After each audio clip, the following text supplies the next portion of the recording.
macro practice social justice issues.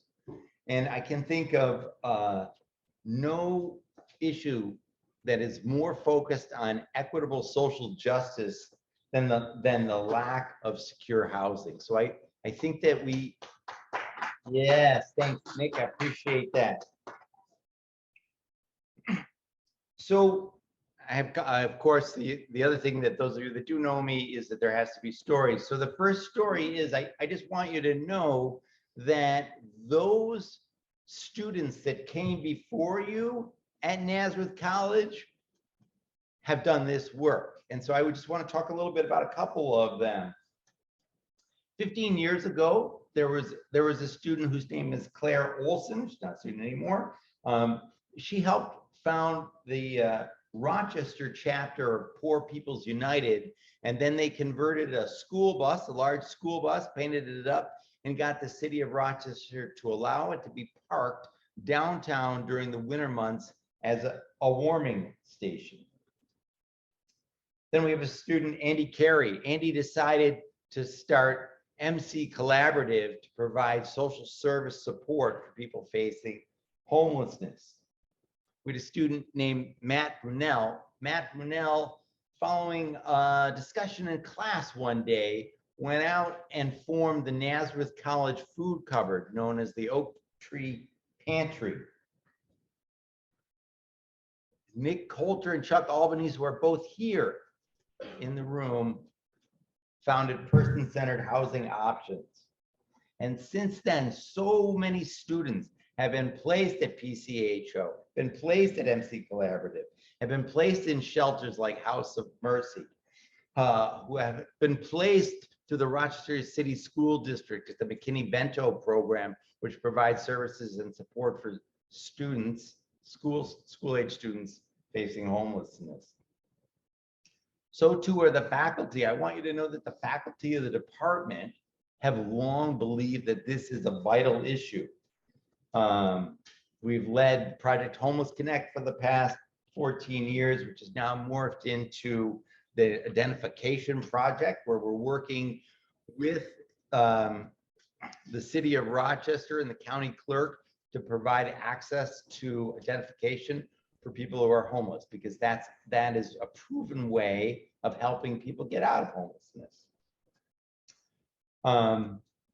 Professor Rood is here. Professor Rood has chaired the Homeless Service Network for many years. Collectively, I'm talking about going to meetings upon meetings upon meetings, talking about advocating. I'm talking about pushing for change. Today, inflation, the lingering effects of COVID are putting more pressure on people. The New York Times this week said that in the past year, 105,000 New York State children were homeless this past year. 105,000. That's disgusting. You know, you can't get your math homework done when you're couch surfing. With that in mind, the faculty, the collective faculty, dreamed up tonight as a continuation of the work that we've been asking the senior class of the BSW program at Nazareth College to do this fall. And that is that we've been working on housing insecurity. We've all been voluntold to do something so that we get close to it. I want to invite you tonight to deeply lean in so that we can learn together. I want you to ask yourself exactly how are families without secure housing surviving? How are they safeguarding themselves? How are they going to get through the Rochester winter? How do they sustain themselves in the face of rising inflation in every sector of the American financial world?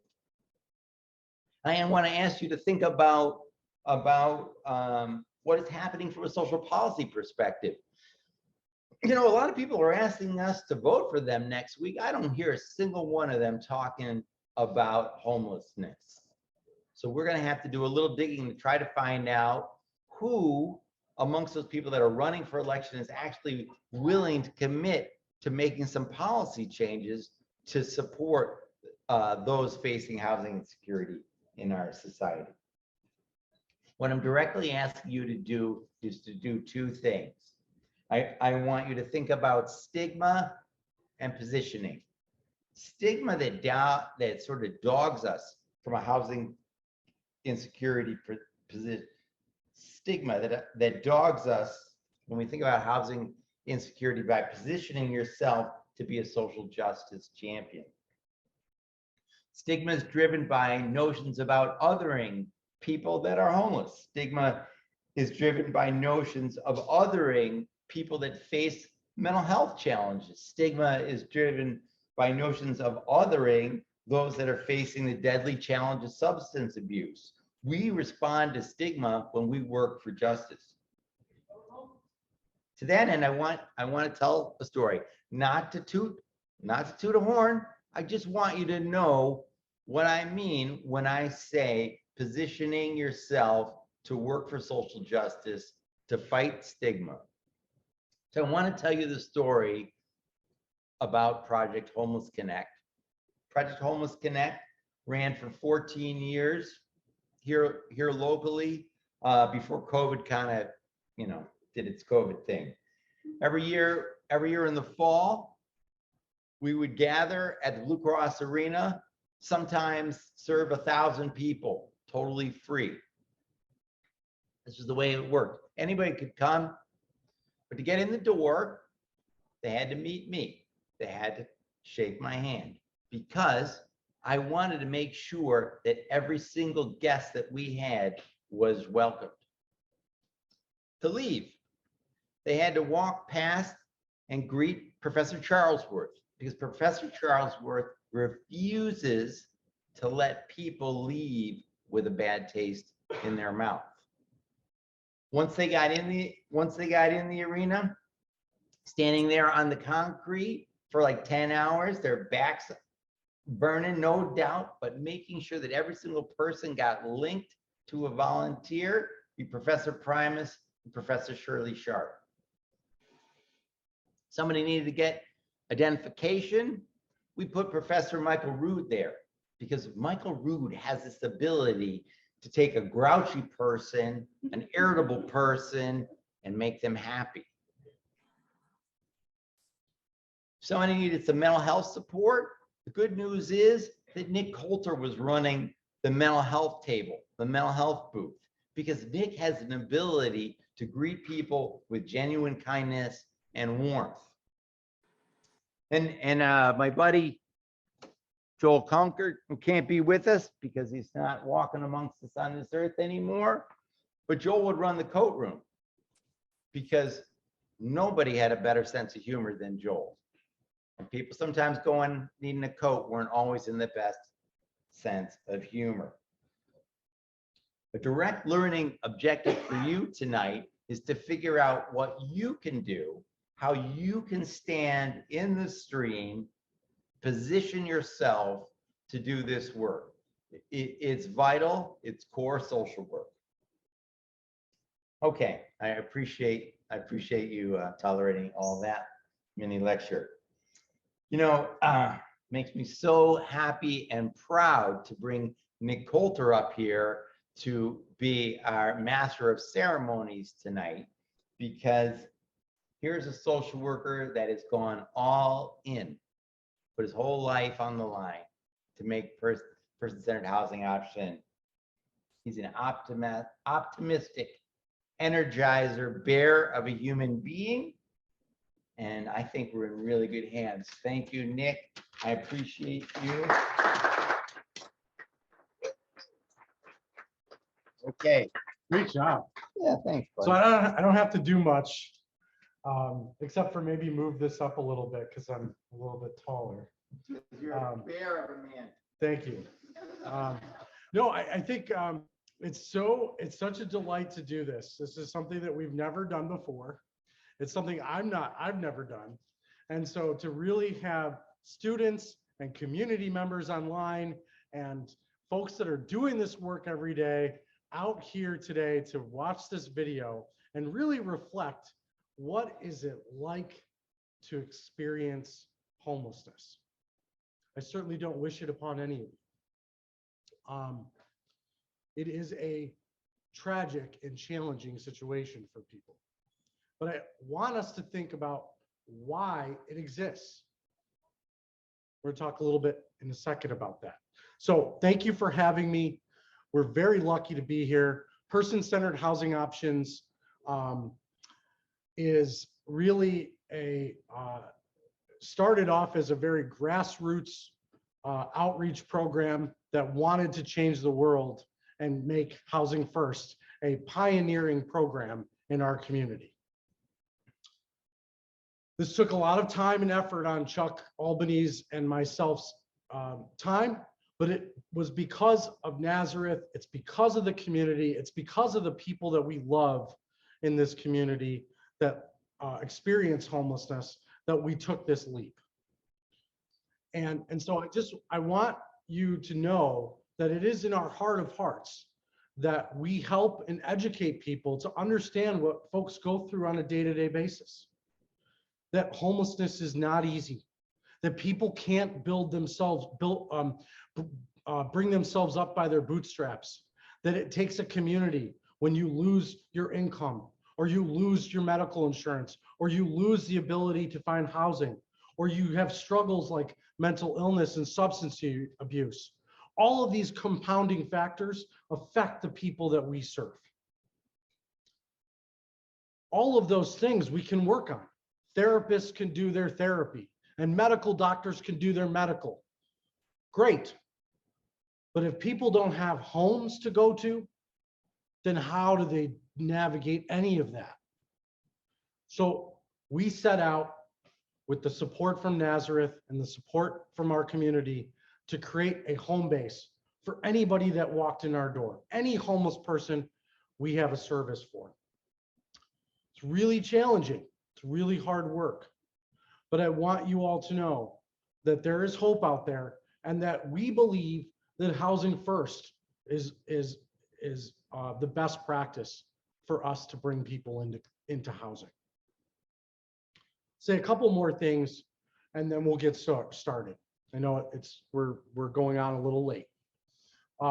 First off, when I saw this video, right away, I could say that this is an exemplary of what our workers, our social workers, our outreach people, our advocates experience every day.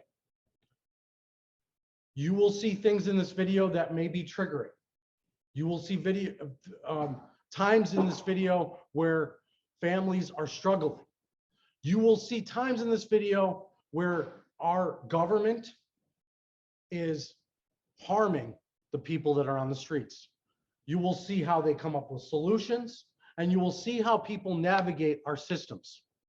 So as Jed said so eloquently, I want you to think about how, as social workers, are we able to change these policies? How, as social workers, are we to be more humanistic and work with people in a way that puts them first? And how, as social workers, as community members, we can support people by giving back a little bit. It may be that we change the way we approach somebody when they panhandle. It may be that we change the way we talk to people when we see them on the streets. It may be engaging community groups like churches or neighborhood associations or businesses, and helping them to understand that homelessness isn't an individual choice, that homelessness is an economic problem, that homelessness is because we don't have enough affordable housing, that shelters are full and overrun, and that there is not enough income and wealth to be redistributed to people that need it. I'll tell you right now, and I'll just give you a little bit of math because I know you're all social workers and you didn't sign up for math. I always said, I'm a social worker. I don't do equations or math. And people would be like, ha, ha, ha. And now I can't tell you, I don't look at numbers every single day. I can't tell you that I don't look at budgets and try to figure out how to squeeze every penny every day. So math is a big part of social work. Just get with it. But I know you're going to hate it and you don't want to take research class, but honestly, is probably the most important part for us to be able to make the dollar work. Anyway, I can tell you right now that if I wanted to go find a 1-bedroom apartment in a decent neighborhood where I want to live, it's going to cost me around $1,100. I can tell you right now that social services provides our folks $490 to find apartments. I can tell you that with SSI or Social Security disability, you're looking at about $800 a month. So as our rents increase, as our affordability goes down, and as people's incomes do not change, it is not about their substance use. It is not about their income or their mental illness. We have an economic problem that we need to reorganize the way we look at things. So I'll just leave that. If you need to take a break during this, please do. There are some tough times in this video. If you want to take a moment right now to get some food, some popcorn, I'm going to set everything up, get things ready. I'm going to turn down the lights, and we're going to get rolling on this video. Okay? Hope you all stay for this, and I really appreciate your time. After this, we have 3 outreach folks that are peers that are going to be talking with us about their experience, and we have some time for questions and answers. He stood well as pushing against the powerful Wall Street interests. Construction was 600,000. It's restored. To what you saw in the video, the movie, when encampments are getting shut down, these people are there. When people need to go into intakes or are out there, somebody calls about their car, them sleeping in the car, these people are there. These people come from all different walks of life, but have one thing in common, that they've all personally experienced homelessness, but also have taken that experience and have begun to transform it into change for other people. I'd like to bring up Chrissy Alessi, Calvin Barnes, and Stephanie Forrester.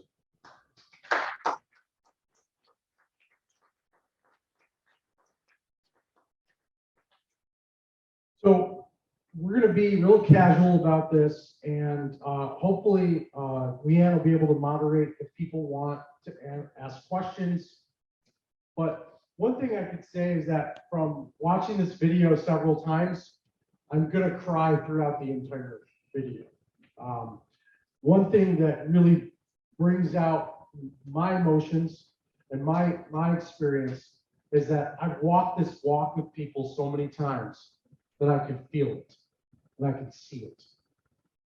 But what I can't understand is how it feels or what stood out for these amazing people and what their experience has been.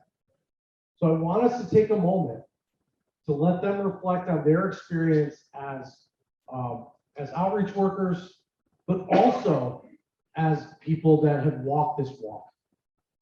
And then, we can integrate the video with some of their experience and ask questions. And I'll open it up to the floor and we can do that. Because I'm sure many of you have burning questions, and many of you have really, something came out today that you want to know more about. Okay, so these 3 are open books, by the way. You could ask all 3 of them anything.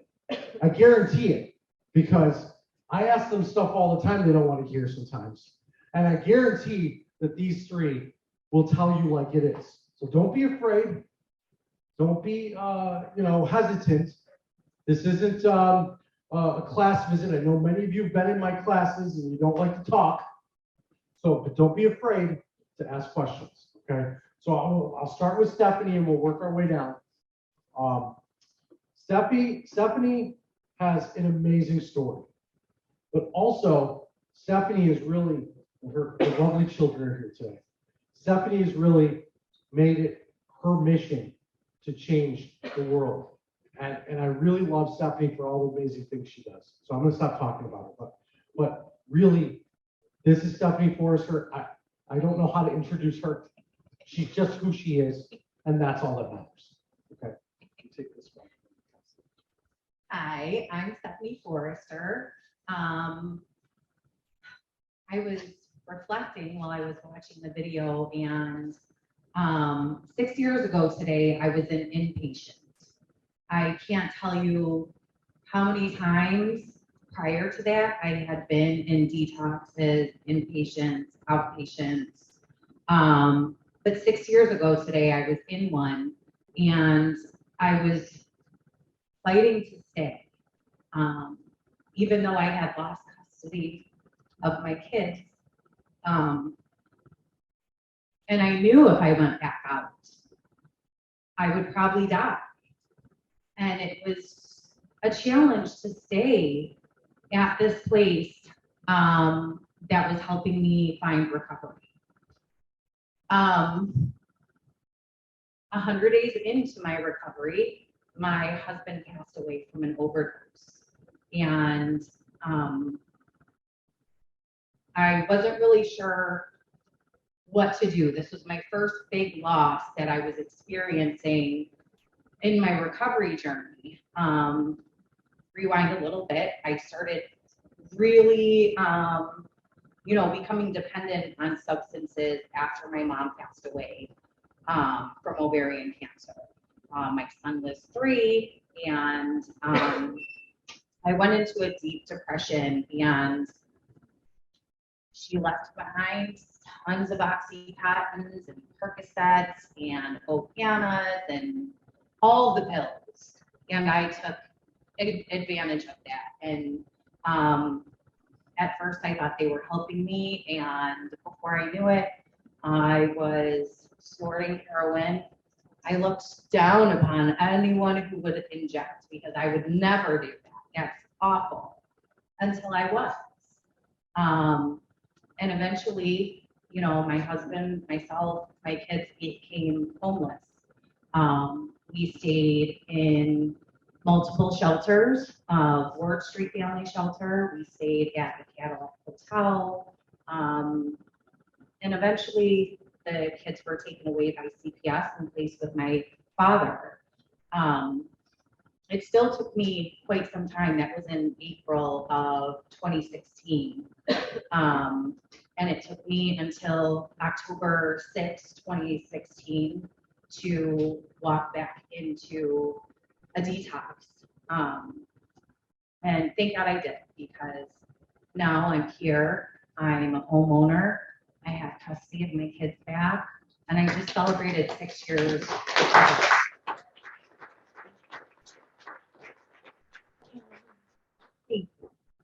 It's been a journey, and it has not been easy. And I found my calling in supporting my people, like the ones who struggle right along with me, because there's so many resources, right? But when you walk into DSS, or you walk into a treatment center, or you walk into the hospital, and you are being judged and talked down to, accused of medication seeking, when you're trying to get resources and maybe you're not married, so you can't get placed with your partner, or you have a service pet that is there and keeps you alive, keeps you going. That service pet is everything to you. Those are barriers within the system that I think every one of us are trying to break down, as well as the stigmas attached to houselessness, substance use disorder, and mental health issues. A part that really affected me was when the police came into that one encampment, and you see people scurrying and grabbing just what they can fit in their hands on their backs.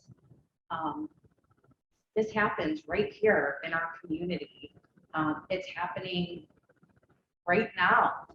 On any given day in Rochester, New York, Monroe County, there's at least 815 people who are homeless. And I believe the mayor said 4 days ago that there are enough beds. There's not. We know it. We try to advocate for that, but this false narrative keeps getting spun. And I think that is something that is a challenge for all of us here. And it's going to be one that you guys face in this field daily. It's going to haunt you because there's not just one answer. There's multiple pathways. There's harm reduction. The new harm reduction building, or I'm not sure what it is, in New York City has not had one overdose death. It's amazing. Like, we have people dying on our streets every day. We have people dying for help, but there's not the right help for them because they don't fit into the box, because they can't pick from A or B because they know that they can't follow A or B, so they slip through the cracks, and we lose them, and we fight to find them. And I know what it's like for you guys and all of us going through this. It's a constant battle. So one, I want to commend you all for taking this on and signing up to love on our most underserved community members, because they need you. They need all of us. That's all I got.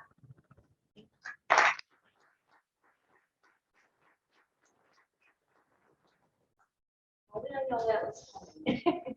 Chrissy, just make sure it's. I really hate microphones, and usually I project really well, so I have half of mine to just project my voice because I'm really loud. So,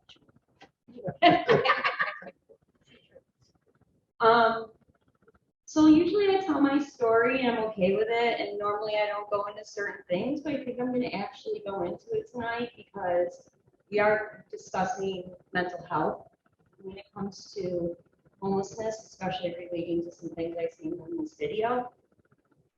In all reality, people do not start experimenting with drugs unless there's something they're trying to self-medicate or self-soothe. With me and most people, I think that's pretty accurate, yeah.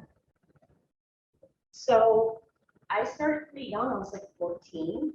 So I was like literally a baby. Because I see 14-year-olds now, I'm like, oh my God, they're little babies. I was a baby.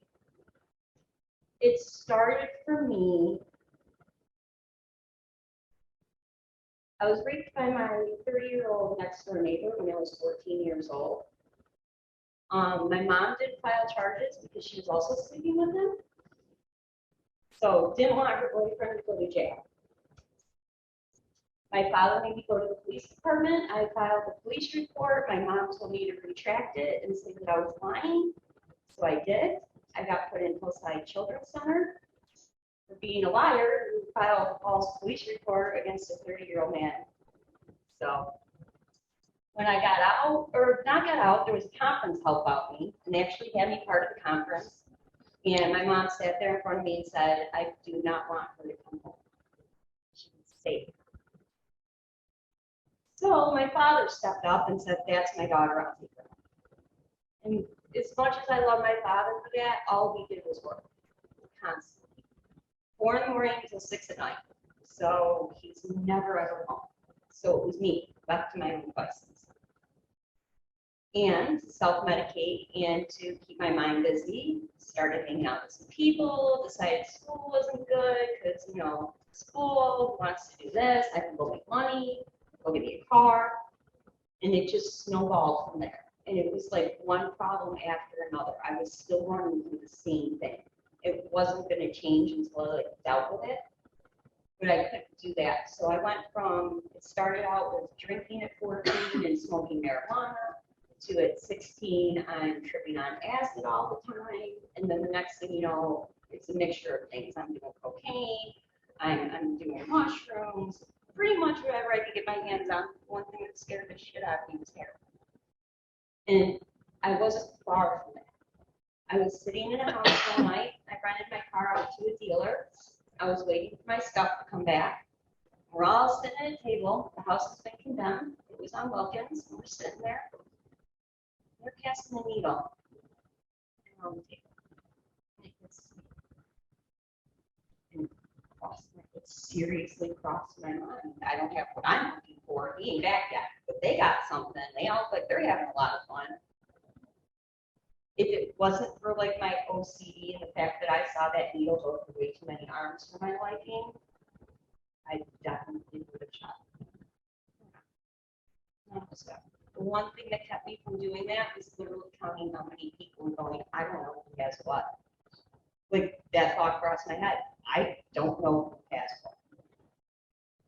When he got back, took my car, did my thing, went to and I never considered myself homeless because I was staying in trap houses and I had a car. So as long as I'm not getting rained on and I'm physically not cold, I guess I'm not really homeless. So until I realized what homelessness was, I was never, like, if you were to ask me 10 years ago, were you ever homeless? Nah.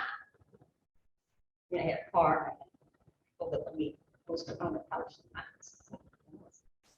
But it is. And I was going to keep repeating that cycle. I was in situations that I don't think I should have lived through. Realistically, I didn't bet to see 44. I didn't bet to see 24, which was 44.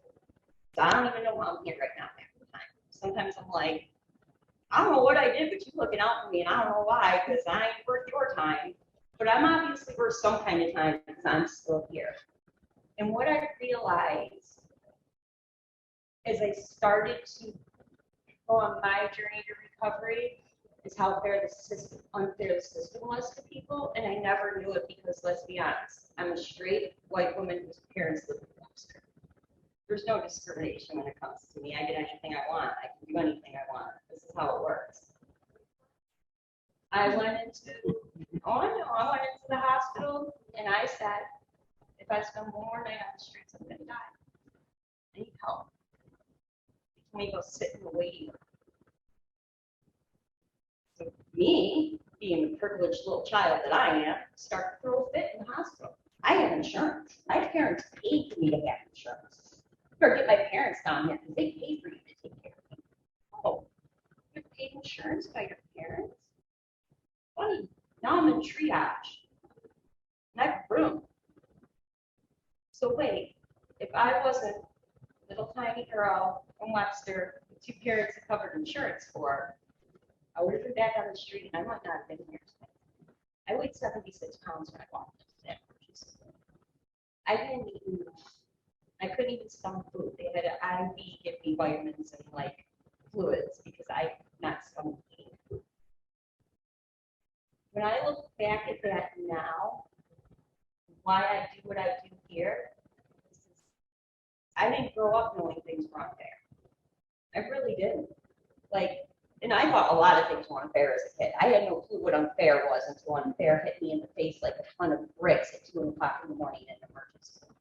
Then unfair hit me. Then I realized what unfair was. And then I went into home health care.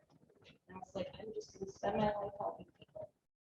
And that was great, but I literally sat around and watched people die for 22 years. When my friend said to me, I work for this great place called PCHO, and I want you to go into the interview and be honest. I was like, about what? No. You don't go into an interview and be like, hey, guess what? I used to smoke crack. Do you want to hire me now? Nobody goes into an interview and does that. Legitimately. I left that interview. I had cried once in an interview, cried crazy, because people don't cry in interviews either, but here's me crying in an interview. This was the first time in my life someone said to me, you know that experience of your mental problem? You worked so hard to be a person that nobody would expect you to be. We value that experience. That's valuable to us. That's useful to us. Wait a minute, so me being a whole entire dysfunctional, hot mess, can't get herself together person, that's what you consider beneficial? Cool, I'm gonna fit right in. Because I'm still like that. I still run around like a chicken with my head cut off 90% of the time. He laughs because he knows how true it is. But I'm the happiest when I'm sitting on a sidewalk with someone. I'm the happiest crawling around in a subway. I'm the happiest when my people go, hey, PCHO lady. I don't know why I love that crap, but I do. I'm like, hey. I'm proud of what I do, but I'm even prouder of the people that I serve because it's not easy to let someone in. And I've got the privilege, and it truly is a privilege for them to let me in. On their level, not my level, where they're at. 'Cause I know where that is, and I don't mind being there again. And I don't want to sit there with no judgment because I really needed someone to do that for me. And I didn't have that. So this agency and being able to do that, and I'm crying, which is horrible, but to be able to do that means more to me than anything. So I'm here.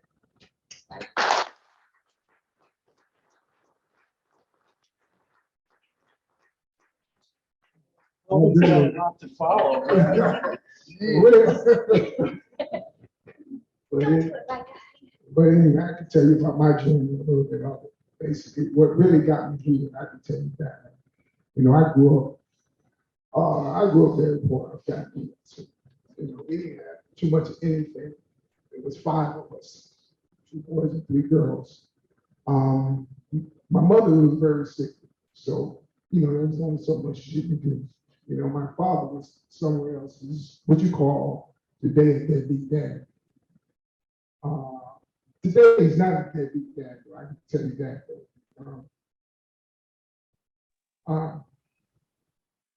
It was hard for us growing up, especially eating. I mean, my mother made sure she kept our phone covered.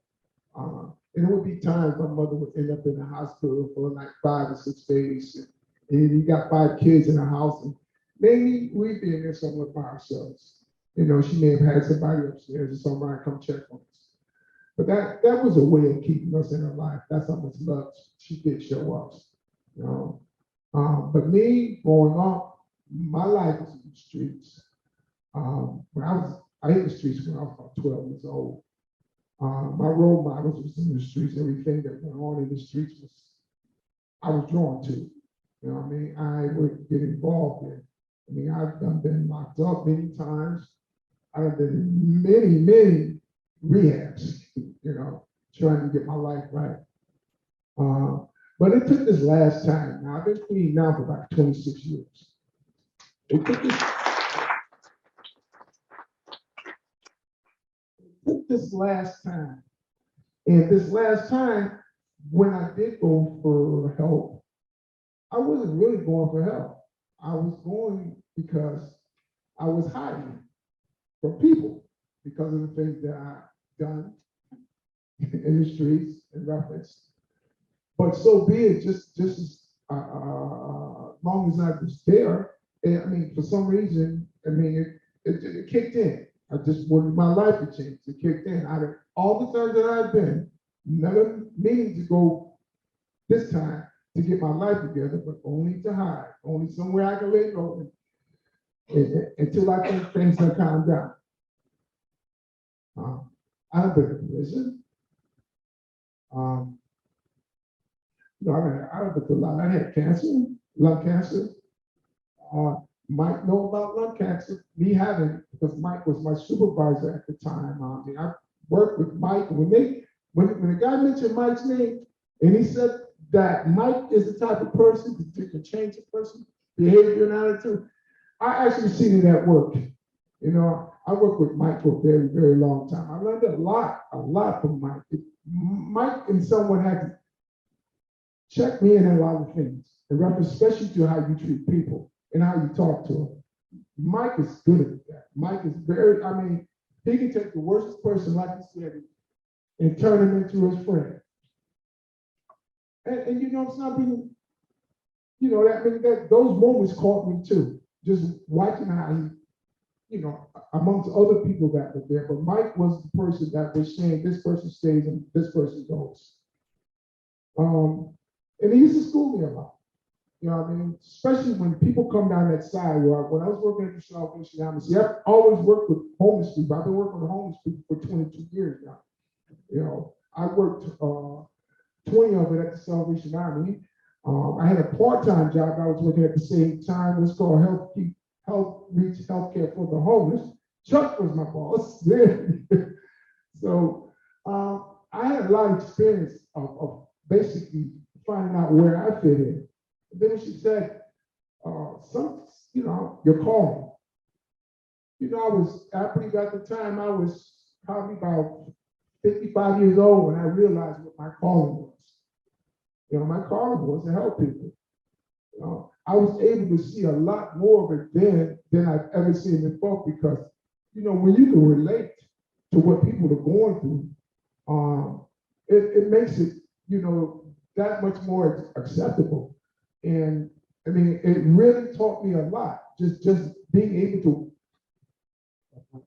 watch people once they come to that door and they come in, they automatically got a problem. There's an issue going on. For one, they're homeless. And I mean, sometimes we could be somewhat removed from that we don't see that. And I wasn't seeing it at times. You know what I mean? That's the reason why I'm glad God put the people in my life that he did, because I really learned from them.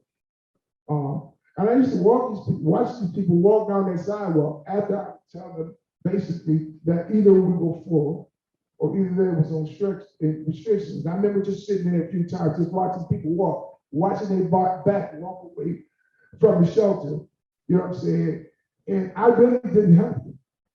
You know what I mean? There was no help. So I've seen so much going on in the streets that, you know, I'm glad I'm a part of the people that's going out there trying to make a difference when it comes to homeless people, as far as caring for them and doing things for them. I mean, you'd be surprised at the people that's out there that have ended up left with means, or either got pushed out, or either got evicted. And there's a lot of them out there homeless for no cause, reasons of their own. You know, and there's some of them out there that, I mean, when you look at them, you see the lady up there, she was wiping her hands and her face. You know what I mean? We see that. We go through that every day, just about when we run into people. And we have to let them know that we care. So, I mean, it might be some contact there, but basically it's about how you treat them. You know what I mean? And some people distance themselves from people that are homeless. I mean, they don't want to be bothered with them or nothing. They just, you know, you talk about them or just let it be. What I watch a lot of is panhandlers that's on the streets. I watch cars go by and give them money. When I see people doing that, that means they're doing something.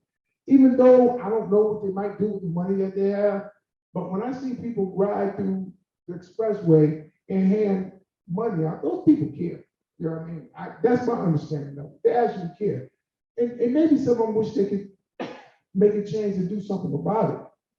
You know, and I probably have met some of those people, and they probably have sat in areas where I don't know them, but they do exist. But for me, it took the people, you know, I mean, like I said, I was in the streets for a while, so and I had to remove myself from that. It was hard, really, it was hard because that's all I was used to. When you used to certain things, it's hard to just break that habit. And as far as the drugs was concerned, I mean, you know, it said you become your own best customer. You know, I kind of went that road. Matter of fact, I did go that road. And you know, I mean, it caused a lot of damage to me, my family, and the people around me that exactly care, that distance themselves from me. And I understand the reason why they distance themselves. You know what I mean? It's just because they love me that much. You understand? They hate to say no to me, but they know they had to. You understand? In order for it to help me. A lot of people didn't see the logic to that.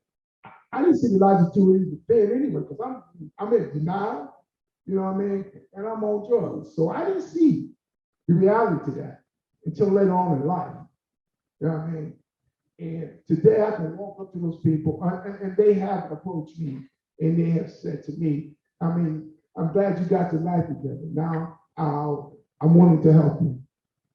And that's where my process started. When good people start coming into my life and I kept them there. Chuck, Mike, Nick, and other people around me, they're in my life today. And these are the people that that plays a major part of where I'm at today. You know what I mean? So, ladies and gentlemen out there that's searching for this life of our social worker, you got a job on you, but believe me, if you're sincere, you understand, it'll pay off because it does. We get our rewards just by people coming to us saying, thank you for doing this and thank you for doing that. You know, those are our blessings, you know what I mean? Because we are part of that. When you're a part of something, then, you know what I mean, you can rewards. And today I do. So I try to keep it positive. I you know, it's hard getting to know people when they're when they're out there. But you understand, you have to keep trying. You have to keep trying and come at it a different approach. But you can't give up. You can't put hands down. I don't care if you're messing with the hardest person out there. Mike used to have some people that used to scare staff. And Mike would know how to calm that person down and get the services that person needs. You know what I mean? I witnessed that. That's what I mean about learning things. You learn from people. And I have. And on that note, and today, 15 years, on my own home.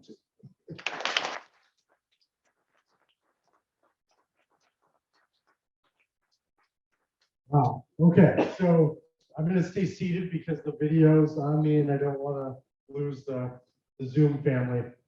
So we have about 20 minutes left. I just want to highlight, there's a couple folks on our panel that talked about different methods for panhandling and things like that. Today we got a really good idea from one of your fellow students to take our business cards and put them in some socks. Sometimes, so we have people that call us all the time, hey, what can we do that maybe isn't giving out money? Some people love to give out money. Some people love to give out certain items. Some people keep water in their back seats and hand out water at different stops. So there's all different kinds of methods. What we like to do is equip people with snack packs or outreach packs. We also like to equip people with our business cards and socks, because everybody needs socks. They always need socks, and we get lots of them donated. So they're all new. And so if you're leaving today and you want to stop in and take a few of those, we have a whole back table outside that has a bunch of different sizes. We have anything from small to large for socks, and each of them has a business card in there. And they can go to our website, check out some info, and call us and reach out to us. So for outreach. So, you know, that's one method, but certainly you choose the method that works for you. So just wanted to kind of highlight that really quickly, but then wanted to make sure that we open the floor to questions. And I don't know, Leanne, do we have anybody on video that might want to ask questions first? Not yet. Okay. So any questions for our panelists? And we have a couple people with mics on either side. Quick thought, as Professor Nick just mentioned, I know that your voice might project here, so really please wait for the mic, because as Professor Nick just mentioned, we have a family that's online. The only way that they can keep in a part of this conversation is to use the mic so that they can hear it. Right? Okay, any questions? Any reflections?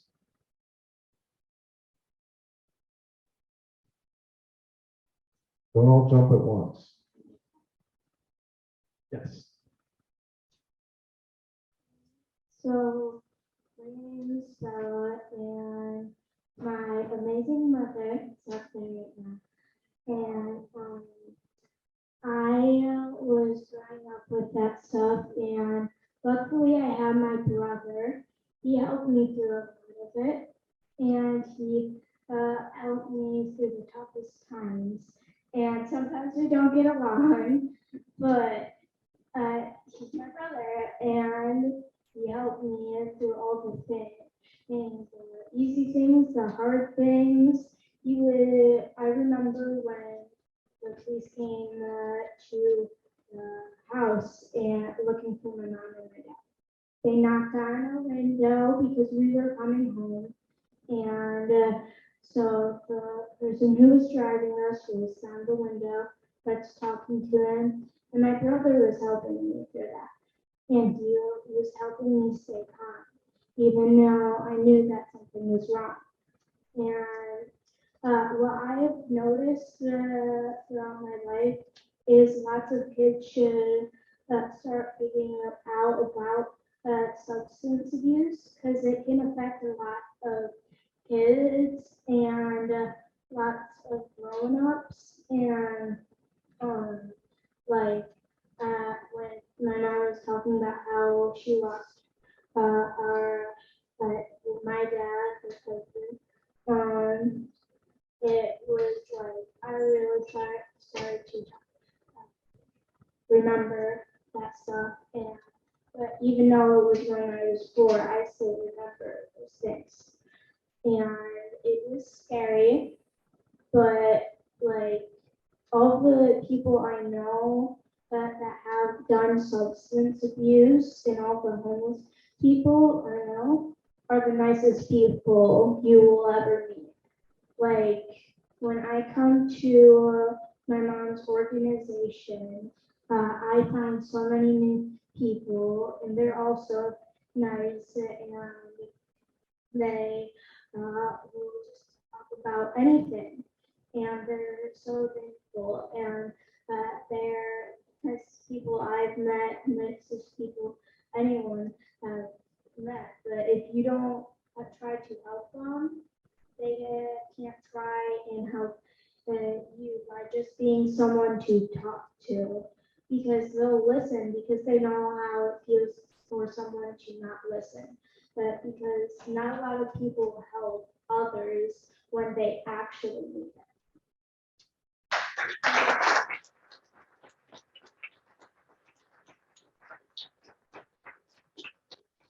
Your mom is very proud of you. And I'm very proud of you, but I'm crying. I thank you for that comment. Now, you other students, there's a young student here who just spoke very well. And you other students now need to show up a little. Okay, we got a question. You know, it's me, Dick Coulter. Oh. Amanda, I didn't see you back there. Welcome. Hello. 11. You're 11 years old. What is your name? Bella. I have 2 girls. They're 10 years old. And I've been doing social work for over 20 years. And what you just said is so, I want to clap. You should be so proud of yourself for doing that. What we learn about, what we go to school about as adults, is we learn about things like what you're mentioning right now. That even though you are 4 years old, you still remember that. So that, in our adult social work language, that's trauma. There's ACEs that we all, talk about, and this is all, just so, I'm just so touched by, if anything, no offense, you guys, I love you guys, but like, these are values and ethics and all of this that I try to instill in my own children. And you have it already at 11 years old. And you remember all this, and you're proud of your mom, and you're telling all these folks, like, these are some of the nicest people. Amazing. Awesome. I think that good for you. You are going places in this world. I just want you to know that. Okay? Take care.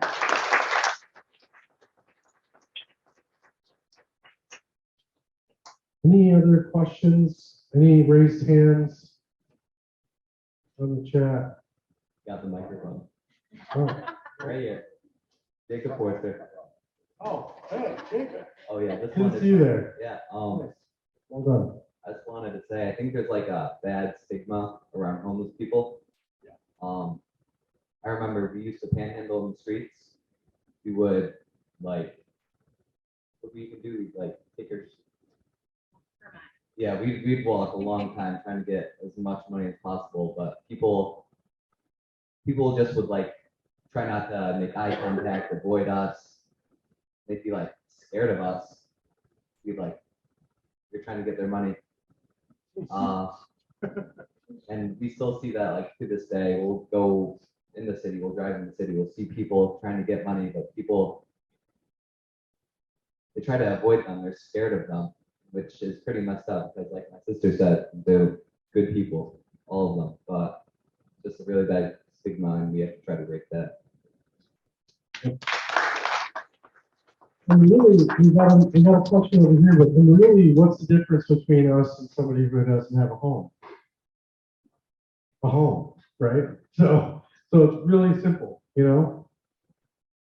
Well, first, I just want to say thank you for sharing your stories. Just absolutely amazing to hear it, and just super inspiring. And you know, I'm new to the social work field. I had a different career, retired, and now I'm doing what I'm passionate about, and really excited to get out there. But one of the big things for me has been just how eye-opening the misinformation is, and you mentioned it. I'm doing my internship at the Willow Domestic Violence Shelter, and so I spend my days trying to find housing on the most minuscule budgets you've ever seen, and then all we hear about is all this new housing. And you know, I would love to see where all this housing is because I can't seem to find it. But especially not anything that's in line with DHS or Section 8.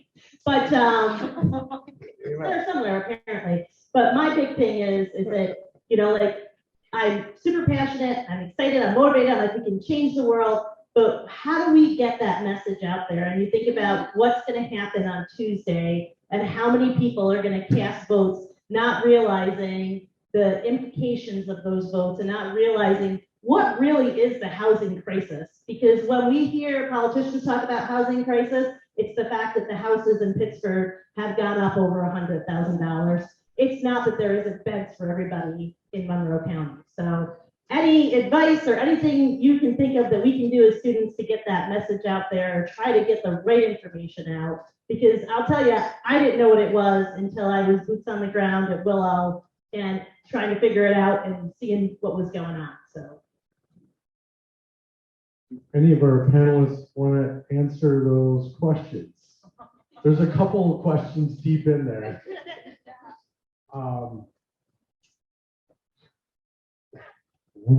Yeah. Accountability. Yes. So how do we advocate or get the message out about this issue? And there's different methods, right?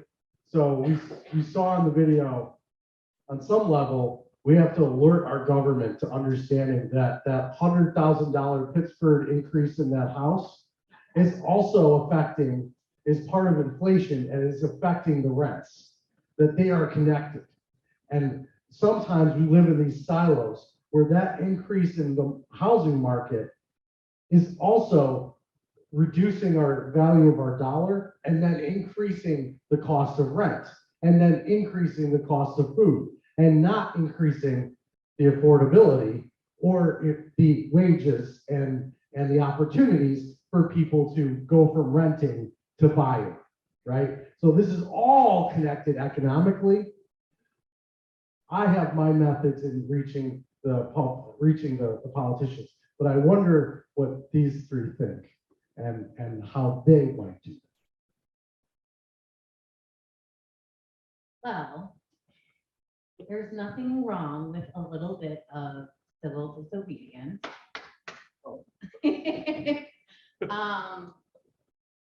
Accountability.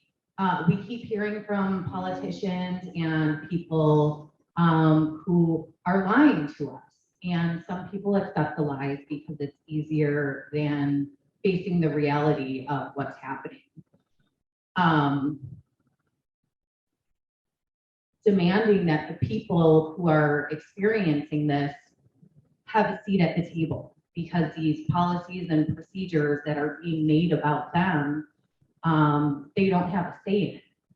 And it's easy for people who don't necessarily completely understand it, haven't survived it, to say, well, all you have to do is this. All you have to do is go to DSS and fill out an application. They don't know about the 45 wait period, about all the paperwork that you need, about the appointments that you have to try to get to while you're homeless. And while you're actively using drugs. And the drugs are gonna come first because you need them to function. So you're going to take care of being dope sick before you worry about anything else. Like, that's your main concern, and it sounds insane. Like, I was comfortable living in my rock bottoms, and there were multiple of them. It was finding a point of motivation and where I could make some type of impact. So accountability, showing up, being the voice, calling the people out that you need to, being loud. Really loud. Okay. And there's a program that just started that we do now, and we go out with agencies. We go to the public safety building, we hook up with officers there. And they're sincere too about trying to make a difference. Now that's different for me, even though in the past I went out before at night, whereas we would go out with this pastor, and we would have an escort, police escort. We have a medical mobile unit where if anybody wanted to go to the hospital, go to the hotel for that night, just want that night, then, we would pick them up and take them. The officers around. But in time, all that just went away, but the people that's still going out, still go out regardless, because it has to be done. But now, for some reason, they brought some light back to it. And the way they're doing it right now, they say it's a project that they see that works throughout other cities. The thing of us that we need to do as far as bringing all agencies together is have some consistency in it, you understand? Because when you give up on people, and you could be that source that person is giving you strength through. When you take that away from them, it just causes them to fall back into the rut that they just climb out of. So right now, they have a process going on that I believe, because we are making a difference. Just in the few times that we went out, we're making a difference because they care. The officers that we have about 6 officers. They care enough to dress down. They don't come out trying to look like the police, but they're there for our protection because, like you said, we're really trying to do something before trying to put people in the house, get people off the streets. So for me, I'm more of like an advocate for each of my people in the way that they need advocating, because sometimes I'm not the most professional person in the world. I am not going to lie. If you get me in front of a bunch of politicians or people and you're like, convince them to do this, I'm going to be like, are you stuck on nothing stupid, or do you want to do this? So I'm not the person for that. I don't make anybody look good. I'm not the one they're going to listen to. So for me, when it comes to changing the system, it's how do I advocate for each one of my people in the way they need advocating for? Not the way I want to advocate, not the way the system wants me to advocate, not the way this person thinks it should be done. What route am I going to take for this person because that's their need? What route am I going to take for this other person because that's their need? And I'm not going to depend on policies to change, because let's all be realistic. How many of those have changed? Right. So instead of changing policies, I just will do the best I can to work with the systems that are in place and advocate the hardest I can for my clients on their behalf. And if I get the chance to talk to some people that might want to make the system change and they want to give half a mind to me and listen, even better. But realistically, where it matters for me is how do I make sure that the people I'm personally working with get the advocacy they need, and that doesn't all look the same for everybody. So I think that was my best answer. I'm not interested in changing the politics. We all see how that goes. I'm more interested in what I can do on an individual level and hoping that enough people see certain things or hear certain things where we just start to get on board with the idea that we've got to be more person-centered, period. Not everything can look the same and work the same for everybody. And until we get to that stage where it's like, what does rehab look like for you? No one ever asked me that. They just told me what rehab looked like and how I was going to do it. You know what I like to ask my clients? What does, in a perfect world, what does this look like for you? And I don't care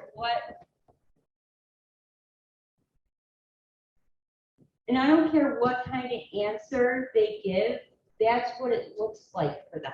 So what can I do to get it to be the closest thing to what that looks like for them without forcing what the system says it should look like on them? So that's kind of how I go about it, because that's probably the best way for me. So we have a question in the back, but so did anybody pick up that we do this differently? Yeah, how do we do this differently?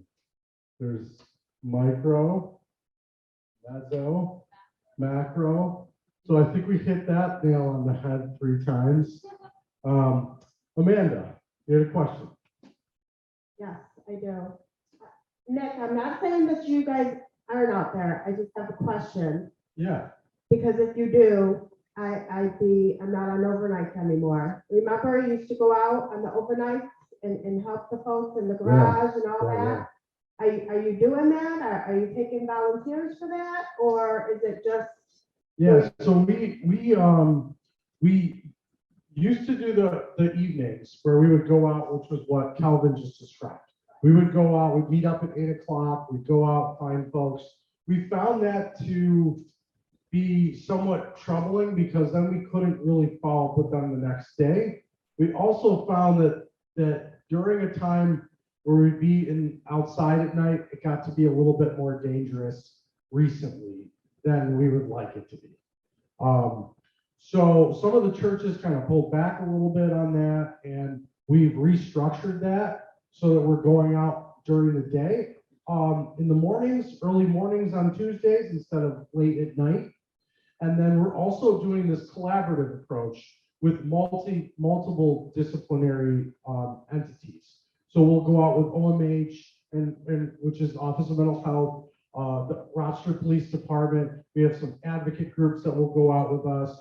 We'll go out with the PIC team or the person in crisis team, and medical teams. So all these different interdisciplinary groups will go out, and then we'll hook up people with things almost immediately. So if there's wound care, we do wound care. If they need housing, we work on getting them housing. If they want to get off the street right then and there, we get them into shelter. So we're taking this approach. It's just started maybe a month ago. And so we're finding our way on what works and what doesn't.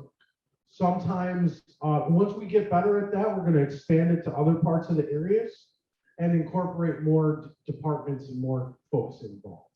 But right now, that's what we're doing. We go out about 3 times a week to do outreach too, just so for folks know. And I think Deacon Dave, who is what that we used to do evenings with, is still looking for volunteers to the different church communities. Okay, so I'm gonna connect with you. Okay. Because I was doing the overnights, and you know, a lot of folks become suicidal just because they have no place to go. Right. They want a warm bed, they want to be in that hospital. So I'm gonna connect with you because it's definitely there's a need. Thank you. Any other last minute kind of question? We can take one more. Michaela. I stole the mic. I'll just walk back. Thank you.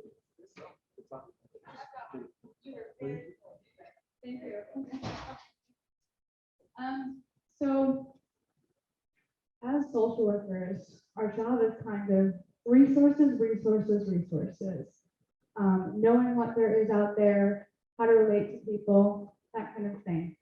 And something that's, sorry, something I've been trying to do for a long time since my freshman year is really understand the resources that exist in Rochester. And I look at them. I come from a small town near the capital of New York State, Albany. You would think that would be rich in resources. Absolutely not. And so I come here and I see a lot of resources and I think, what is the problem? And hearing these, I've asked myself that and I've recognized that. And sorry, I guess my question is, with there being so many resources out there, how do we not make it intimidating? Or how do we do our best to provide hope? Maybe when you're in a spot in which you aren't feeling hope, without maybe coming off as like demeaning or knowing where everything is or saying like, oh, here are all the shits. Because I don't ever want to be someone that serves a client and off-puts them from their well-being or a potential resource. Okay, who would like to answer that? We'll take one person to answer. I also want to say, I think No, make them all answer because she was really asking, what are things that social workers should never, ever do? Or say.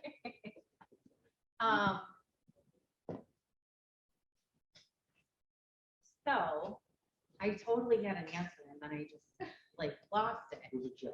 Huh? My fault. Probably, yeah. It does. Yeah, Jed. So I think it's super important to start volunteering and getting to know the community where you are. Oh, I remember what I was gonna say. So, the first night out of inpatients, I was released and homeless. I slept in my old apartment building on the corner of Avenue D and St. Paul. I don't know if you guys know where that is. It's not a great area. I broke in and slept on the cement floor in the basement, and I could hear the boys on the block selling, like they had drugs just right outside. And I stayed sober, and my friend came and picked me up the next morning and took me to live with her in the middle of nowhere. That I needed that. I needed to be removed from the situation. But you're right, Rochester is full of resources, but we lack results. Yeah. And I would love to know why too. I think it goes with the strings attached to some of the programs, housing, obviously, trying to survive if you're on DSS or if you're a single parent. Like when the guy said, you know, I'm one paycheck away from being homeless as well. I thankfully am privileged as well. My dad, I'm adopted, by the way. So my adopted father helped me buy a house. I lived in the Pines of Parenton. There were holes in my carpet, dirt coming through them. My cupboards were falling. My son had a hole over his bed because the ceiling caved in. The same thing happened in our bathroom. We had mice. It was awful. And thank God for my dad because he helped us be able to stay in Fairport. So I didn't have to move them because I moved them, I don't even know how many times. So now that I'm rambling, but volunteer and find the people, because you're gonna find people who aren't passionate, who have their spark has faded out, and That doesn't make them bad people. They got into here because they wanted to love on our community members and help. But after years of having doors slammed in your faces and these broken policies, system, procedures, it's a lot. So first and foremost, make sure you're practicing self-care throughout this. That's huge because this is a lot. You're going to feel it. You're going to bring it home with you. And get involved, volunteer everywhere. Go to homeless shelters and volunteer. Go to the Center for Youth, anywhere you can think of, and get to know the names of the people that you're serving because they're our neighbors, regardless if their house looks different than ours, what their background is, they're our community members.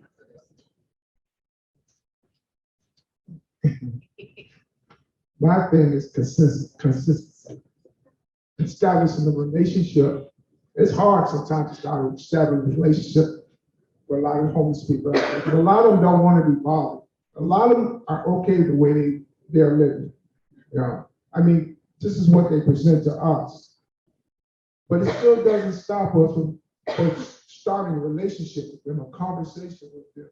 And what I mean by consistency, you can't just see them one time and not go back. You got to see them, if you say something to them like, I'll be back, I'll bring you this, I'll do this for you, you have to keep your word because you can lose them so quick.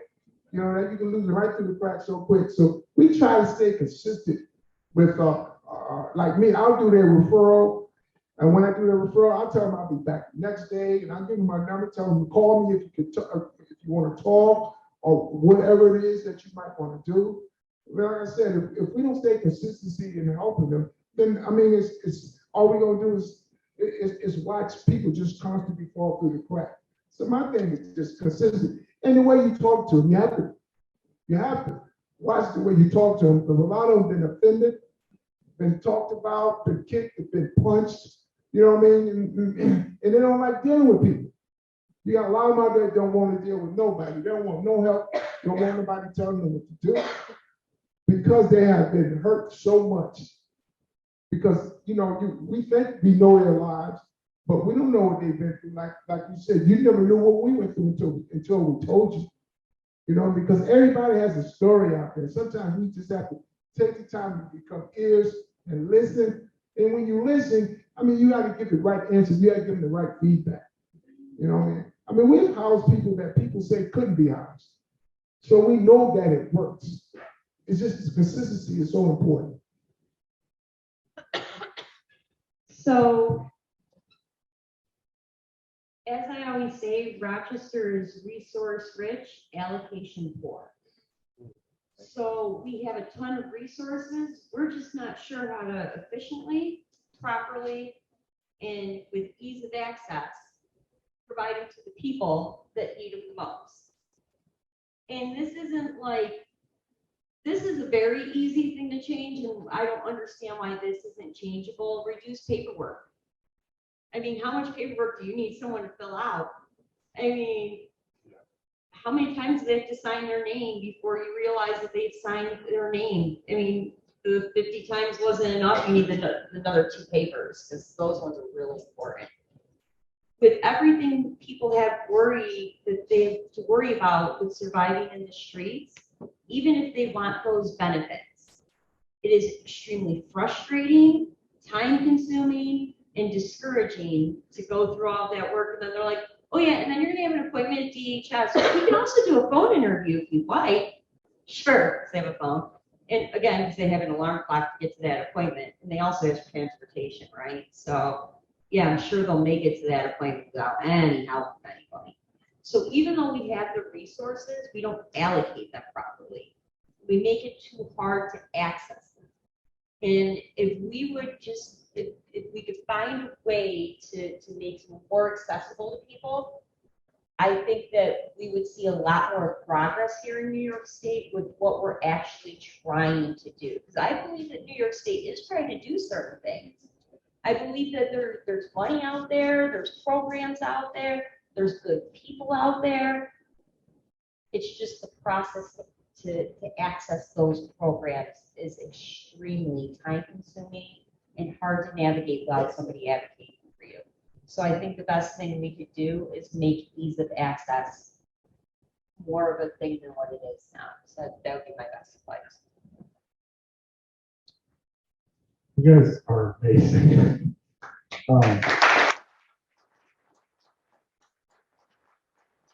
So I just want to take a moment to thank everybody for coming. I'll have Jed finish up and wrap up.